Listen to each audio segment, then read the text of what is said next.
In front of me is REALME Narzo 50 Pro, and today I would like to show you how you can connect it using Bluetooth. First of all, go into Settings and tap on Bluetooth. Now click on this gray sweater next to Bluetooth feature in order to activate it. Then wait for available devices to show, and when they do, click on the one that you wish to connect to. In my case, this one. Finally, select Pair in the pop-up and wait for the other device to do the same.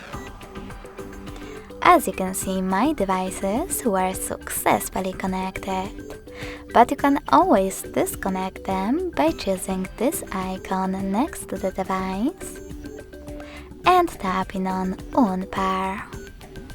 If you want to connect to the same one, switch off Bluetooth, then turn it back on.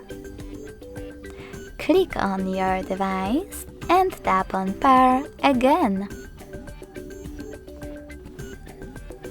Thanks so much for watching. If you enjoyed this video, smash that like button, comment and subscribe.